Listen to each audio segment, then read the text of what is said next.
everyone. This is Alexis, host of the Adam Kiss Show, and today I am talking with Adam Kiss and his mom, Christina Kiss, about their latest film, My Last Words. Feel free to comment and share. We would love to hear from you. And now, here's Adam. Thanks so much for the great introduction, Alexis. And today, I finally have the privilege of introducing someone. I'll be introducing my mom, Christina Kiss, who is a producer on the film. She also acted in the film and composed the soundtrack, which is absolutely incredible. She was very heavily involved in the production. And some background about her to build her up for our wonderful audience. She is originally from Hungary. She grew up there and attended the Franz Liszt Academy of Music there, one of the greatest conservatories in Europe. Then when she came to the United States, she studied at the Juilliard School for several years. So that was a wonderful experience. She studied with George Sándor, a famous teacher there. And she specializes in the music of Franz Liszt, who was a famous Hungarian composer, world famous, created so many masterpieces. And yeah, without further ado, here's my mom, Christina Kiss. Very proud to introduce her. Well, thank you so much for that wonderful introduction. And I'm really honored to be part of this movie. And let me tell the audience, it all started at Christmas time. I know you mentioned this in one of your earlier podcasts, but it started on Christmas Day. And what the audience doesn't know, that I didn't see you for 3 days, actually basically for 2 days. So from the 25th to the end of the 26th, to the night of the 26th, you didn't even come out of your room, not even going basically to the bathroom. I knew you were up to something very serious and very important. And then around midnight on the 26th, you came out with, and then you showed me on your computer with a full script.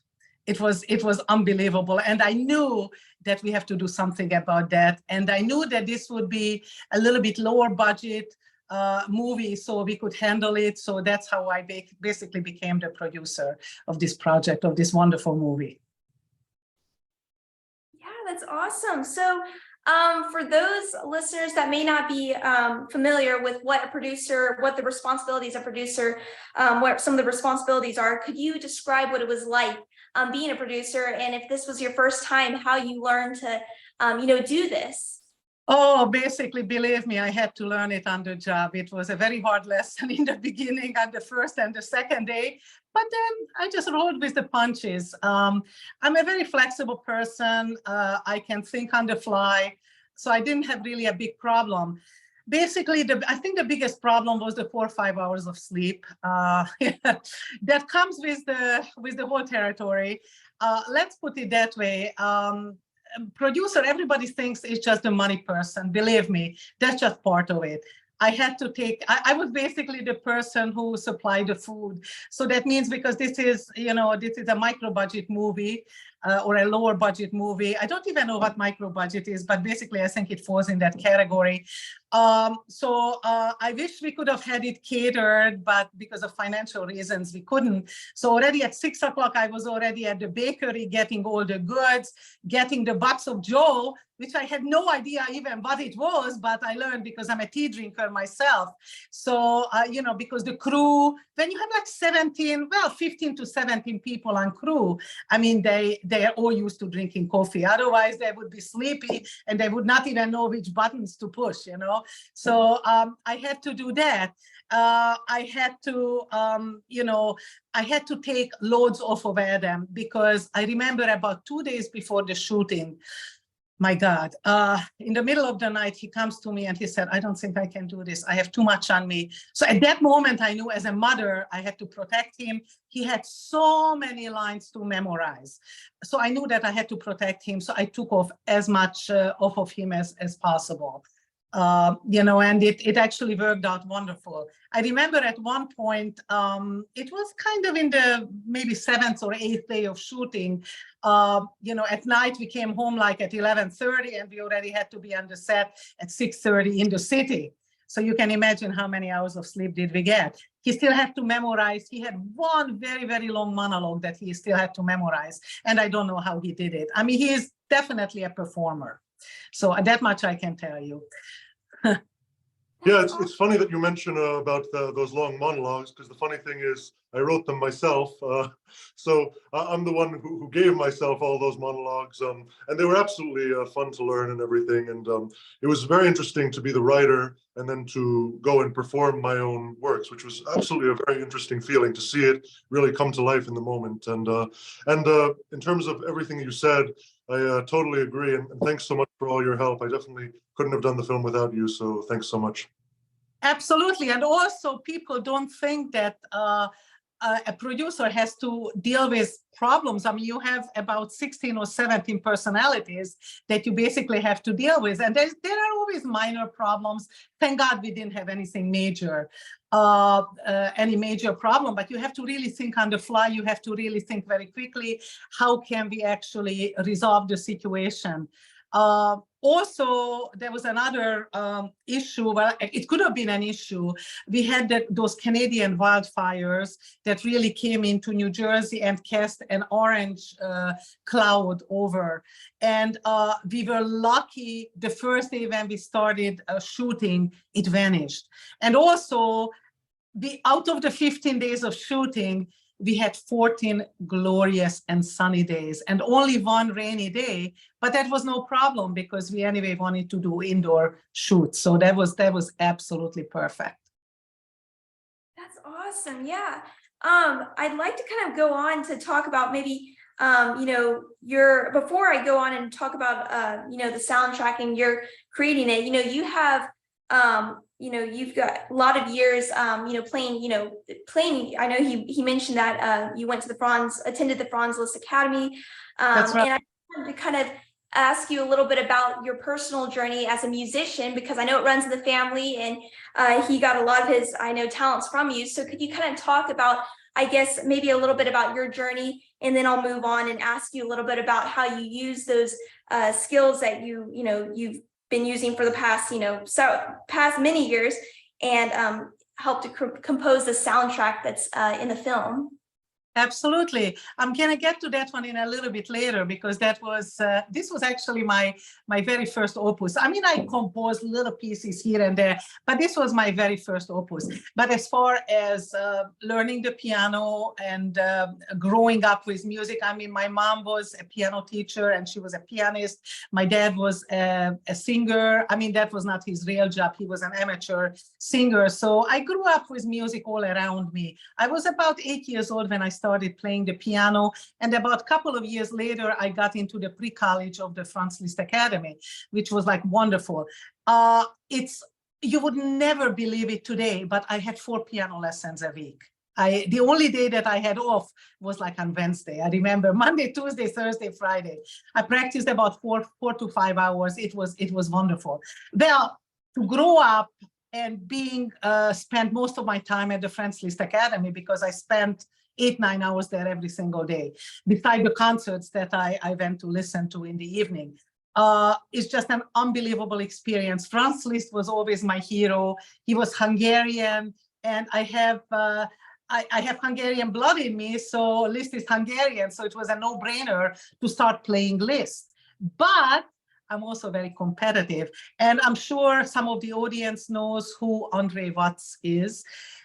He was, unfortunately, because he just died about maybe a couple of months ago. He was also one of my heroes. He was a wonderful, wonderful pianist. He was much, much older than me, but he was 16 years old when he performed the Liszt E-flat major concerto. And he performed it with Leonard Bernstein. He jumped in at the last minute because I believe one of the artists became ill. And basically that performance started his career. Okay, so let's go back to that point that he was 16 years old when he did that concerto. Well, I was 16 years old when I wanted to learn that concerto, and I said, I can definitely do it. So I did it. And the same year, Andre Watts came to Hungary, because he came to give a lot of concerts at the Franz Liszt Academy. And so I went up to him. He became actually a great friend. And I told him that I'm 16, and I also, I just learned the Liszt E-flat major concerto. And he said, okay, let me just do this concert, come back tomorrow to this hall, and I want you to play it for me. And I did that. And he said, I hate you, because the beginning of the concerto, it is full of octaves, you know, like furious octaves all over. And I didn't miss a note, and without any warm-up. So that's how basically it all started. And also he recommended, hey, you know, a lot of Liszt pieces, why don't you start playing more of it? And then once I got married, you know, in my teens, my husband, he told me, like, you really should start the Liszt cycle, which is all of his opus, all of his compositions. And so I started it. So far, up to date, I did already more than 44 concerts, solo concerts by memory at the Carnegie Hall. So that's like already a big accomplishment. Nobody ever did that yet, and hopefully nobody will ever do that. It's a labor of love. I mean, I really love doing it. I love learning new pieces. I learn very fast. I also forget very fast, but that doesn't matter because it comes back as fast. So I just love performing. I'm kind of like Adam, or maybe he learned it from me. I love an audience, and I love performing. I feel great. I remember doing a lot of different competitions, but I did the Van Cliburn competitions here in Texas, actually, in Fort Worth, quite a few years back. And in the semifinals, there are two cameras, like video cameras. One is like maybe about a foot away from the piano on the right side. There is another one a foot away on the left side. And I felt alive. It was such a wonderful feeling to perform. And it went all live, you know, on television. I mean, I just love doing these kind of things. So coming back to your question, I know I like to talk, I'm sorry. To my first opus. So Adam told me that he told me that he would like me to compose a melancholical piece that would fit the movie. And I started doing it, and then you know, he helped me also kind of what kind of mood he wants, and it all came together, and I think it will fit the movie very well in a lot of different places. That's basically, I have to do two more because this theme is basically Adam's as Noah, his theme, but then I have to create one that follows the girls around, the two girls in the movie. So that's where we are at the moment. Absolutely. And so my question would be, for the audience here, how long did it take you to do what you've done so far for the soundtrack? It basically came together in about a couple of days. I taped it on my phone, and then after that started writing it down. Probably I should get like a computer a version of it, you know, like a printed copy of it, you know. But right now it's handwritten, so it's a manuscript. And yeah, in about a couple of days, I knew what I wanted to do, and then we went to a professional studio and we recorded it, and that was a lot of fun. That was really a lot of fun. Yeah, so I was just kind of curious, when you wrote this soundtrack, so did you like watch the movie first, or watch like some of the, you know, some of the clips and to kind of get a feeling, or how did you get the picture in your mind, kind of like of what, I know you talked about him describing moods, but like, how did you get Right. Right. Well, basically, I was part of the whole movie as far as I knew the script. By the way, I'm also like a script editor, so I was also the script editor for the for Adam's movie screenplay. I mean, so I knew what kind of mood we are dealing with. I was also there every single day at the shooting, so I knew exactly what I needed to do. And I was playing with the theme. Whenever I was driving, if something came to my mind, I would just sing it and quickly record it on my phone. So, but as far as once I sat down to the piano, it took me no more than a few hours and few days to finalize it. Yeah, and I remember you even giving me a few options or saying, you know, come down, like which way do you prefer, or where do you think, you know, it should go. So I really liked that I was included in that as well. Oh, it was definitely a collaboration, and I enjoyed it myself because that meant a lot to me. It was more personal to you as well. Totally. Yeah, that's awesome. So before I move on, well, let me start with this. I guess my next question, I asked Adam this, I guess on our last episode, we're talking about, one of the most stressful aspects of filming. And this is a little bit of a different question, but for you as a composer and as a producer as well, what would you say was the biggest challenge that you faced? Well, I think the biggest challenge is to make everybody comfortable, to make everybody happy, to give them enough food so they wouldn't complain. And then we had like physical challenges. As Adam also mentioned it last time, we were at Sutton Place ready to shoot part of the movie. It was already getting late. And President Biden was in town and he was passing through exactly the same area, so they wouldn't even let cars by. And we had to actually even shoot that segment without real lights. And so that was kind of a little bit hard, but it came out so beautiful. And thinking, on the fly, it is wonderful. You have to improvise a lot. I mean, yes, things are written down in the big book. Yeah, so what does that mean? That lasts for about 5 minutes. We always have those kind of little challenges, but we overcame, and I wouldn't say that we had any super big challenges, thank God. And the weather cooperated with us, and all the locations were beautiful in New York as well, in New Jersey. Absolutely, and going off of what you said, you never know what's a blessing or what's a curse. Sometimes these things can be blessings. Like you mentioned that we didn't have lights to shoot, but the footage came out very artistically that way, actually, and very naturally. So it's a different look, which is great, and it was great for the scene because anyway, the scene was meant to be a golden hour or blue hour a little bit. It was more of a darker scene, but absolutely beautiful, and I can't wait for everyone to see that scene as well. Now, I actually have a question for you. Which I'm curious about. I mean, first of all, this is a two-part question. So what did you think when I came to you and I said, hey, I actually wrote a role for you in this movie? And then the second part to that is, what was it like to play my mom on screen? Was that an interesting or a weird feeling or what? Well, no, not at all. I actually freaked out when you told me first that you wrote a part for me. I said, oh my God, no, oh, yeah.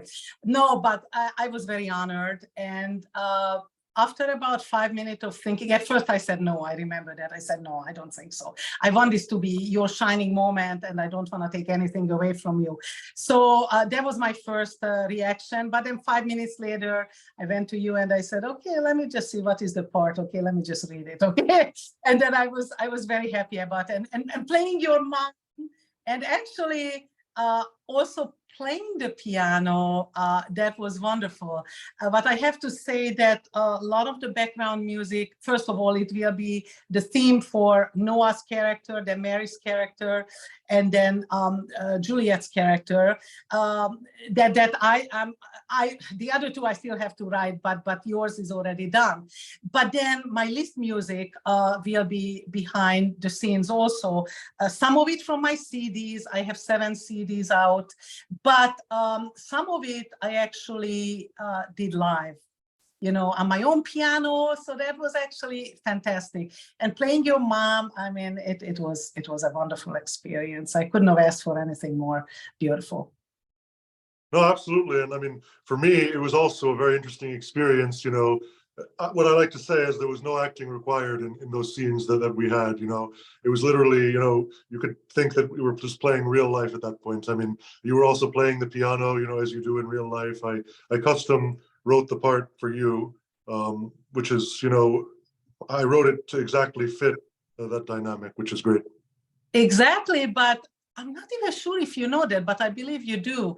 I was maybe about 22 years old, and I was invited to perform at the Rutgers in New Jersey at the Rutgers Summerfest, and I had to act. I was actually playing Clara Schumann at an event where I had to wear the custom outfits and the period outfits, and I had to play the piano. And Clara Schumann was actually the wife of the very famous composer Robert Schumann. So this was not my first acting experience, but I enjoyed it very, very much. But first feature film at least, right?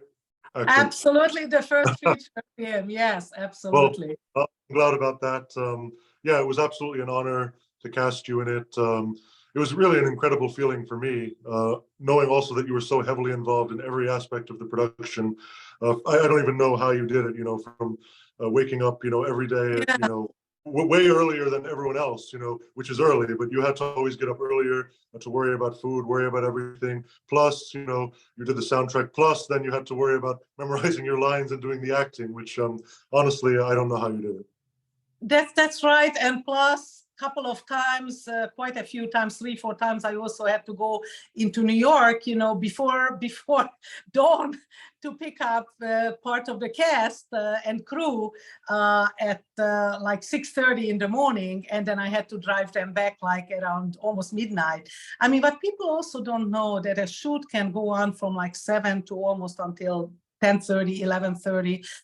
Depends. I remember one day that was a super long day because it had to be a night shoot, and we only had this location for a certain period of time. So we knew that that's our last chance and our only chance to do the night shoot. So we stayed there until like about 1:30 in the morning. So of course the next day, we didn't start shooting until about 9:30. So, and even on that day, we kind of started a little bit late, but we knew that we had to do that, and that was our only chance. So these are the things that you really have to think about, and you have to improvise, because it's either weather permitting or some other difficulties or something else. You always have to have a plan B, even if you didn't have one before. You just somehow think very quickly, and and there you have it. So absolutely. So I'll turn it over to Alexis. She has some more questions for you. absolutely. And before I go on to this question, I just want to make sure when you guys were talking. So I know Adam said he kind of, when he's talking about how he wrote and how you guys were kind of acting, it was very like natural. So you did memorize a script though, right? Oh yes, I had to memorize the script. And the good thing was actually that we hardly even rehearsed it. I mean, we felt so comfortable. And you know what? Sometimes when you over-rehearse something, that's also not good. It had to be spontaneous. So we were very happy about the end result, and about even me playing. And I think, the audience will enjoy that movie. It's a very personal movie. And so the day when the shooting was done for this movie, we come home, and then Adam says, okay, now what? Okay, now I'm already thinking of the next movie. The funny thing is that he has another 5 to 6, I think by now you have 6 other screenplays on the shelves, and about 4 of them are totally polished, So onto the new thing, because also that feeling of high, it keeps your blood going. It's like oxygen to us performers. And so that's why on the last day, not on the last day of shooting, maybe about 2 or 3 days before, when one of the main girl character was done, both of us, I started it, but both of us with Adam, we totally broke down. And then there went the girl too, so all 3 of us are, on each other's shoulders, crying and weeping. And that was actually a beautiful moment. And that's, I think, means that's how much the movie meant to us, and also to this character. That really meant a lot to us. Absolutely. And yeah, that was definitely a big moment. And I know we actually have a video from around that moment, which I may end up sharing at some point. You should, because yeah. it's very human. It's very human. Definitely, me at the most vulnerable. You can see the passion that I have for the project, how we both put everything we could into it, and really, it's very inspiring how we were able to get it done and get the vision completed. Really. Yeah, that's awesome. Yeah. So moving on, I guess, to my next question, kind of mirroring the first one I asked you, Christina, and of course, Adam, feel free to come in on this one as well. I know we kind of talked about it last time, but what would you say, Christina, was your favorite part of the production? My favorite part, favorite scene or my favorite part? I think my favorite part was basically the excitement of the day-to-day operation, not knowing what the next day brought, to see all of these little scenes come to light.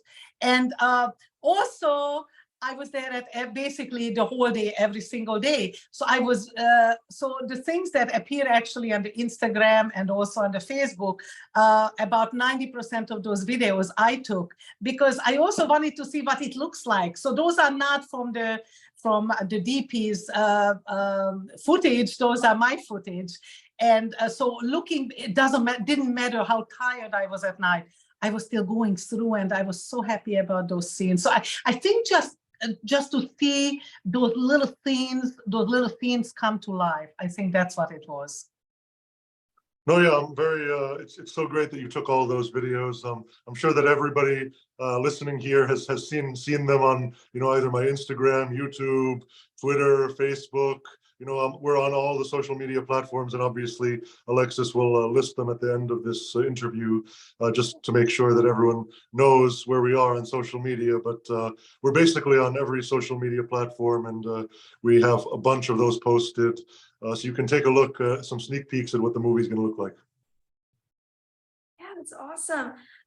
Yeah, so I'd like to kind of continue on. I know we kind of you talked a little bit about this, but just kind of go a little further. What was it like working together? I mean, like, I know whenever I know it's always different for everybody, but I know with me and my sister, if we try to act in anything, and neither of us really are actors, but if either of us act, we laugh the entire time because when we're looking at each other. So what was it like acting, like, between you? Like, was it, I know you said it was very natural and that you guys, with the script, and it was very normal, but did you guys ever like have a hard time, like, keep, like, I know with my parents, we always say, keeping a straight face, because this isn't, even if it is very realistic, it's still part of the movie. Did you guys have any like problems with that, or was it very, like, I know you say you didn't rehearse a whole lot, but I mean, how was that? Like, was that difficult to do? No, not at all. Actually, it came very natural. I don't think we ever had like a laughing fit, even though we had a couple of little bloopers, but I don't think so. I don't think that actually caused a problem. Plus, the scene was a little bit heavier. It was not like a very light scene, as I don't want to go into more details, but it was definitely a heavier set scene. So no, actually, no, it never occurred. Actually, our DP, he was the funny guy. A lot of times he had like cute one-liners. So here and there, of course, obviously we laughed, but not because of the situation, but he was always the one to lighten the situation. And he was really wonderful. I mean, I couldn't have asked for a better one.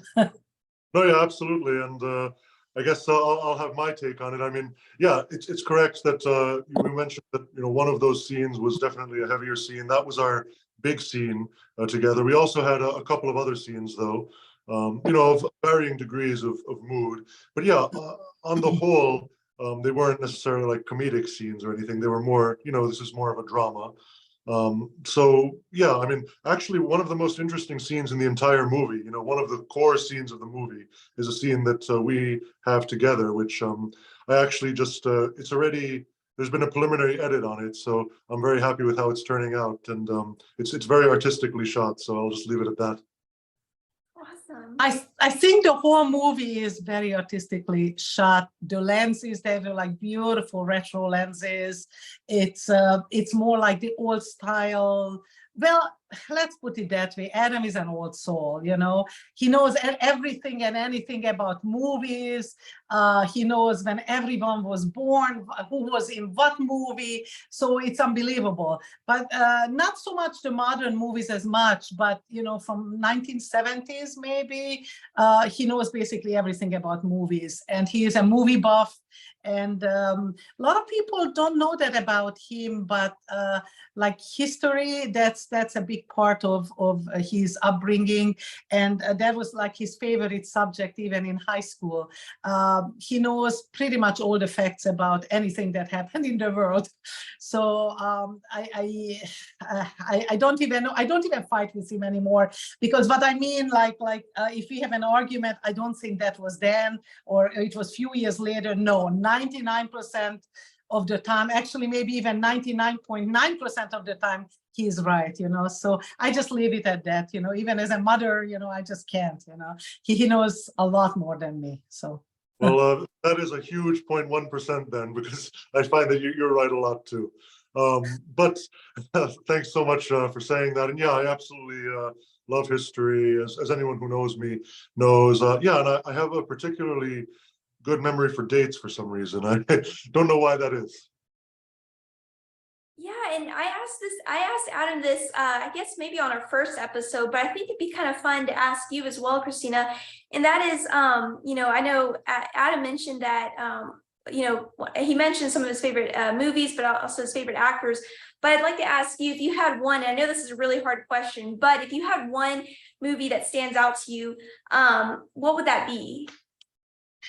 Aside from mine, obviously, because clearly mine will be the favorite. Exactly, that definitely will be. I think I'm also very much of a Hitchcock fan. So I think, I love Cary Grant. So any of his movies, basically, I just love those. So I think probably To Catch a Thief, maybe. I just love that movie. I just could never watch enough of it. Or like, for example, the Roman Holiday. So kind of like that style, that's my genre, those are the kind of movies that I love. But then, of course, on the lighter note, I love Pretty Woman and Officer and Gentleman. So those two, but like Cary Grant, for some reason, and we agree totally with Adam on that, he's great because he's very natural. He doesn't try, he doesn't act. It's just totally natural. Yeah, it's hard to just, not overdo it, like just to, again, we talked about this with Alexis last time, but, he never won a competitive Oscar. He won an honorary one later in life. He was awarded by the Academy, but he never gave like he never tried to draw attention just to his performance. He just tried to make a great product and, be as natural as possible. And that's very hard to do. Well, it's definitely not easy to do. And I just wanted to also say that before the whole movie before the whole movie started, the shooting started, you at least had about maybe a good 30, 40 hours with your DP, and you panned out everything. Basically, you told him all of your ideas, what you wanted to do, and he was the one who could tell you how. But yes, it was basically your idea and every little details, but obviously the technical aspect of it was his. And it was a wonderful process.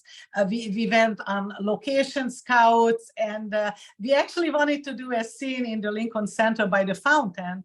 And of course, the day before the shooting started, they had to put up barricades there, so that location was kind of gone for the time being. Then we had to look for another one where we got chased away. Then it was something else. So that's why you had to improvise a lot.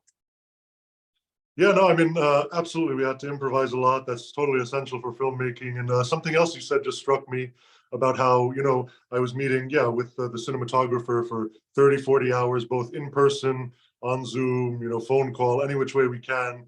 We were creating the shot list. We were planning everything ahead of time. And, that's the thing. A lot of things we planned and we got it. We filmed some scenes exactly as planned. Other scenes on the location, and particularly I'm that way, that I see something on the location and I say, oh, maybe we could do this instead, or this might be more interesting now. So it's kind of a mix between sticking to the plan and going off the plan.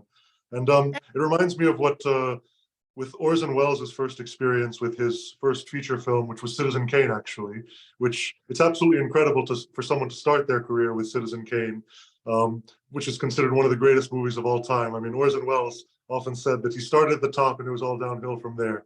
But the funny thing that I wanted to bring up with him was that his cinematographer on that film, Citizen Kane, came to him and he said, I really want to work with you because this is your first feature film as a director and you don't know what can't be done.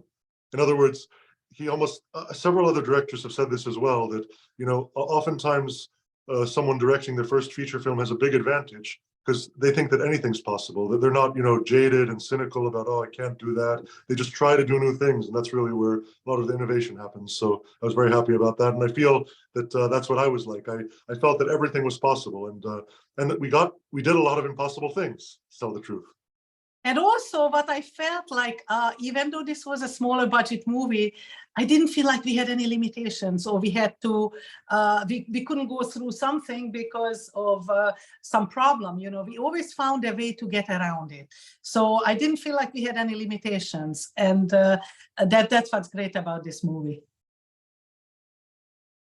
Yeah. And since you are were the composer of one of the pieces in this film, I'd like to kind of go back and maybe kind of end on this, since you've been doing, music is kind of your thing. And I would like to, I guess, ask you kind of how, I know you mentioned that, Liszt was Hungarian, but how you fell in love, why it was Liszt, and also what makes you such an expert on the music of Franz Liszt, and kind of how you, found this, and also, I guess, explain what genre he is, because I actually am not aware of, you mentioned Clara Schumann and Robert Schumann, and I actually, Robert Schumann was probably my favorite pianist, with his romantic era, that whole era I love. But what would you say, what is Franz Liszt considered, what genre?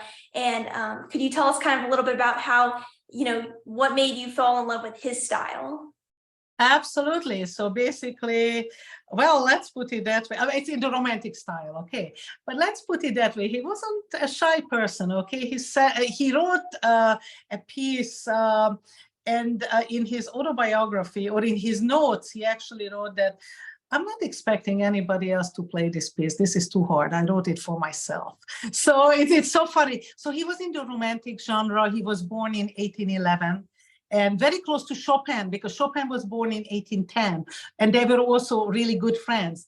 Now, the difference between Chopin and Liszt, Chopin is more pure. Liszt is totally about technique and about sounds and about all the feelings come all at once, a lot of sound. As a child, I always wanted to play faster and louder than anybody else. And that's what we call virtuoso, okay? That's like, like these singers, like there's soprano and there's coloratura. That the coloratura part is like a virtuoso pianist on the piano. So the harder the piece, the better for me. And I love those beautiful feelings that he brings out of you. It's very, very ultra romantic. So I don't know, it was just in my heart, it was in my blood, it was in my soul. So we have another composer who is also very famous, whose name is Béla Bartók, but he was more like 20th century, and he was more modern. And as a kid, you had to learn some of his exercises. That was part of the musical curriculum as a child. And I also played a lot of his works also. But I mean, if there is one composer that I would play for the rest of my life, even if they put a grand piano on an island, deserted island, if I have Liszt and his music, I'm fine, I'm happy. That's my only food group that I need, besides chocolate. Chocolate and grand piano and the music of Franz Liszt. Pretty good stash for deserted island, I would say. Oh, I would say so. Yeah, no, I love that. Yeah, and I guess before we end, I don't know if there's anything else, Adam, that you'd like to talk about. Otherwise, I'll go ahead and list your social media account, Instagram account, TikTok. But I'd also like to if that's okay with you, Christina, also get a couple of your social media handles as well. I know you're on Instagram, and if you have any more, just so people can kind of follow you and keep up to date with you as well. But yeah, is there anything else? Absolutely. I mean, the last thing, I think you touched on it briefly, but the Liszt cycle, that's your big lifetime project. Yes. So why don't you talk a little more in depth about that? Yes, so that's the Liszt cycle, basically me playing Liszt's all of his opuses. I don't know if people know that, but he wrote over 1,000 works. So I've done about 600. Okay, so probably I'm gonna have a couple of grandchildren before I finish the project, but I have to finish it. You know, it's my lifetime purpose beside being your mother. It's a wonderful feeling always to have new repertory, always new pieces, new challenges, and I love technical pieces. The funny thing is that when I was a child and when my piano teacher gave me a slower piece, I was like almost like hurt. I was almost like, oh my God. I mean, you know that I am a virtuoso. Why are you giving me like a slow piece? And then later on in life, I learned that those can be as beautiful as a virtuosic piece. But at that time, you know, I didn't see it that way. So I've done 7 CDs and they are all out on Amazon. And I've done also countless interviews on WNCN with David Duvall, also with Bob Sherman. I also, as a child, 16, 17 years old, I did a lot of master classes in Salzburg, Austria, and also in Italy, with my mentor, Carlo Zecchi. He was an Italian pianist who actually had an accident. And believe it or not, he actually fell on a banana peel at the Milan airport. But after that, he was not able to play the piano so much, and he became a conductor. And we were planning on collaborating and playing the Brahms concerto, one of the Brahms concertos, but then unfortunately he died. But I was almost like his adopted child. They never had any children with his wife. And I was so honored to have him and to learn so much from him. And he was my mentor.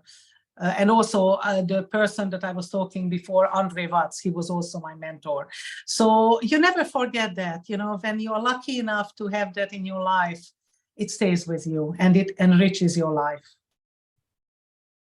Absolutely, no, and I've obviously grown up hearing about all those people, so it's always great to hear about these figures who are so important in your life, and thank you so much for talking with us about your part in this film. I was so honored that you were a part of the film, and honestly, I couldn't have done it without you, as I've said so many times. So thanks so much, and I'll also let Alexis list your social media and mine as well. But if you have anything more to say.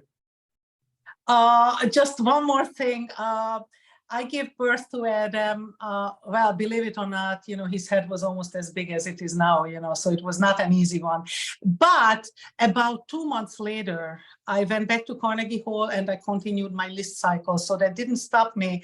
And I just had you down there, in a little crib by the piano. And so you definitely grew up with music all your life. And I'm very proud of that, and to introduce music to your life. And but you were always into movies and you really found your calling. So I'm very proud of you, and that's it. Thanks so much, and likewise, I'm very proud of you. Thank you. Yeah, before we finish, let me list some of Adam's social media handles again, and you can find him on Instagram at Adam Kiss Productions, as well as at adamkiss.official and at My Last Words. And that's also My Last Words Movie, correct? At My Last Words Movie, yeah. My Last Words Movie. Okay, I need to write that down. I think I have My Last Words. Also, TikTok, you can find him at Adam Kiss Official, and Facebook and YouTube at Adam Kiss Official. There's no dot in between Kiss and Official there. And Twitter at Real Adam Kiss, and that's an uppercase R, uppercase A, uppercase K. You can also find Adam on IMDb or at his website, adamkissofficial.com. Of course, this podcasts are now on Spotify and Google Play, and we'll be submitting them to other podcasts in the coming days. Yeah, and Christina, if there are any social media handles, I don't have your Instagram with me right now. I believe it was Christina Kiss, but could you, if there are any other? I absolutely list them. So it's at Christina Kiss Pianist would be her Instagram for everyone to check out. And that is generally her username. And she's also on Facebook as Christina Kiss or Christina Kiss Pianist as well. And YouTube the same, Christina Kiss. And there's plenty of her recordings up as well for people to check out, so they can maybe get a taste of what her playing is like and what it'll be like, because the soundtrack will be entirely performed by her. So everything you're going to be hearing in the film will be her performance, either already recorded or still to be recorded. But that's very exciting. So yeah. Awesome. Yeah. Well, thank you both. And thank you again for discussing the project with us. And thank you, Christina, for being on and sharing with us your passion. You're a very passionate lady, and I loved hearing you. You're just really fun. Absolutely. And I would love to speak with you both again, or have you on again, of course, in the coming, and our next podcast would be, or one of our next podcasts, because I think there's so much more we could even talk about. But yeah, so be sure to follow us and get notified when the next episode is released. Episode 2 will be released tonight, and this one we will be releasing next Monday. And thank you again both, and have a great rest of your day. Thank you. You Absolutely. too. Yes, thanks so much, and thank you, everyone.